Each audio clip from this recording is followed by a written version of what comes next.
Halloween came and went, but not without ChatGPT dropping, in my opinion, the biggest bombshell since the launch of ChatGPT itself. So the goal of this video is to cover the changes that have been implemented or launched October 31, major treat, and what that means impact-wise for how people will search for information.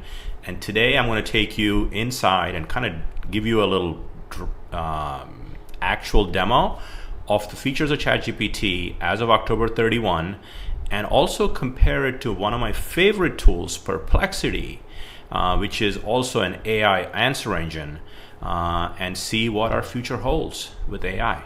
Let's get into it. So this currently is a feature only for the paid users, but ChatGPT has said that they will release this to the free users as well. So if you don't have the paid version, it's a sneak preview, but it's coming at some point for you. So they dropped two features. One is astronomically more impactful than the other, but the other is a game changer if you use it every day. So let's talk about the smaller one. They put this magnifier. You can search chats now. So if you've done several, as you can see, I mean, I have, if I close this out, I have a plethora, probably need to move myself over here, plethora of searches that I use it every day multiple times. But if I want to just kind of search for a chat with a keyword, game changer.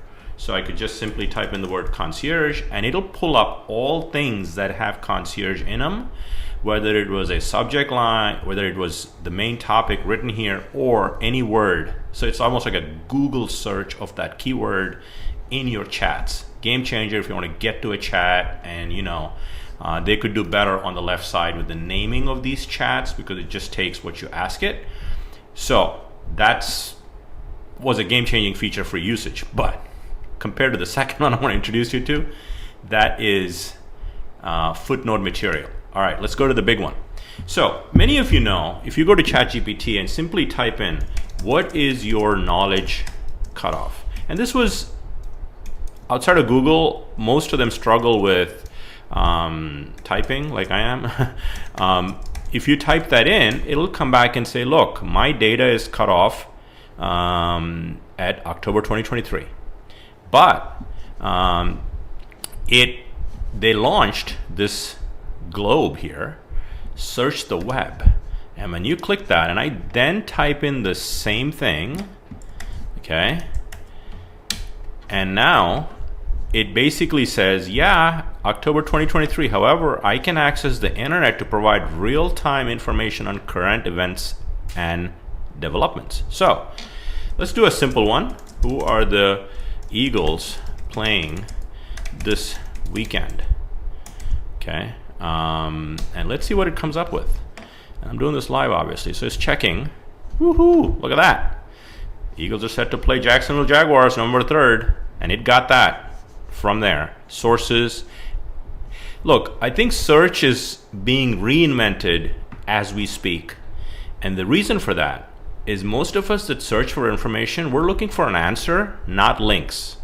And the beauty of conversational search with ChatGPT or Perplexity, which is my favorite, I'm going to show you that as well, is it gives you the answer, but also gives you the link from where it got that information. So the other, I'm going to, in the interest of time, I'm going to go and show you, I did a top Italian restaurants, top 5 Italian restaurants in Philadelphia.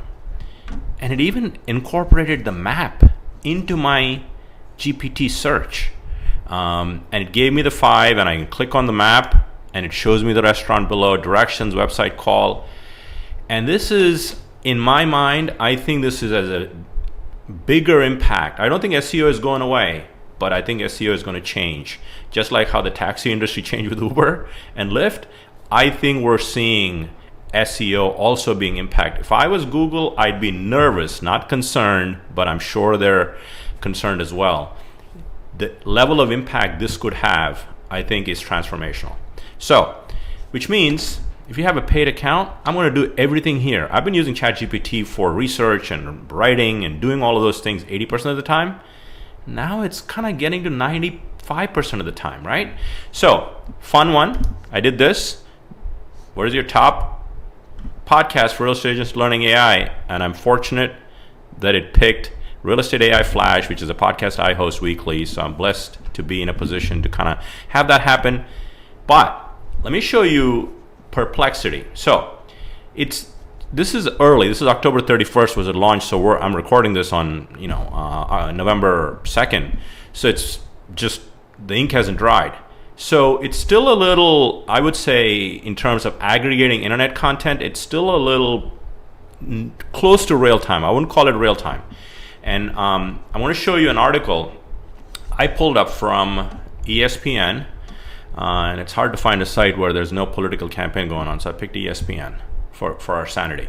So you can see here, there's an article here. I want to see how it performs because we bring receipts to every video as best as possible. So this is a November 1, 7:45 a.m. article written about Jeremiah Smith, Ohio State receiver. So I asked ChatGPT, what are all the ESPN.com articles written about Ohio State's Jeremiah Smith? It pulled December 14, August 31. It even got to October 5th. And it never got to the November 1. And I asked it, how about any articles from November? It crapped out. But if I give it the article, it'll summarize it. It'll go index the article and come back. So it's still a little early, but I think they're going to bridge that gap very soon here. So it's near real time. I wouldn't say it's real time like Google. But let's go to Perplexity, which is my favorite. But the gap is narrowing with ChatGPT. I'll tell you that right now. So I'm going to take the same post. What are all of the ESPN.com articles? And go to Perplexity.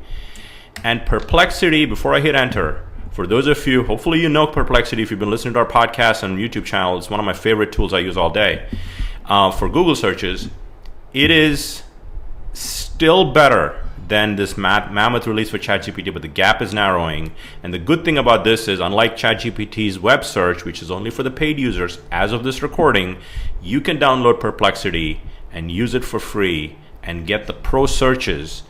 I think you get 5 pro searches for free every 4 hours. So you can use this on your computer, web-based, obviously. I also have the app installed. If you're a Mac user, they just released October 24th Perplexity app. I love it. I love apps on my computer, but there also is an app for an iOS device, and I am not aware of an Android app if you're an Android user, but download it for sure. So let's look at this, right? I'm trying to compare how good is Perplexity, or is the gap narrowing? Okay, so it pulled pretty much a bunch of articles, right? Okay, but look at what it did give me here. On November 1, ESPN publisher describes Smith as a generational talent. There's the article, and Perplexity calls it out. And what I love about Perplexity is a few things. One, you can have a conversation with this question. How did you perform in this first? It almost like a follow-up. So I still think Perplexity, by just a small margin, is still better than ChatGPT with SearchGPT, which was released with this globe for paid users. So I still think it's better, but the gap is narrowing. And I think if you're Perplexity, you probably also ought to be concerned with where ChatGPT is going, because Perplexity at the end of the day is an AI answer engine that sits on top of large language models. And I have the paid account for Perplexity, but even if you have the free accounts, if I were to go into my settings just to show you this, you can pick different models. So it's using Claude, which is from Anthropic. There is GPT from ChatGPT, and it also has, if I can figure out a way to scroll down, there we go. Also has Grok, which is the X version. So all of the AI models are here, but this product is sitting on top of AI models. And if I'm ChatGPT, how long will it take me to overtake Perplexity? I think the heavyweight bout on October 31st, ChatGPT laid a big blow. So if I'm Perplexity or Google, I am thinking, what is my next? So this is, again, a race to be number one, and that race is not ending anytime soon. But if I am I'm doing SEO, I am driving traffic from ads on Google, how will this be monetized? And as more people start to use AI answer engines like ChatGPT and Perplexity, how many people are going to go to Google? That's the big question. But if you have a paid account, you have access now to near real-time information with SearchGPT. And we've officially entered the second year of ChatGPT, November 30th. Maybe there's more goodies coming, more treats coming, although Halloween is done. So hope that helps. Great day, everybody. And if you've liked this video, make sure you like the video, comment on it, and subscribe to our YouTube channel so you can stay current on all things real estate and AI. Great day.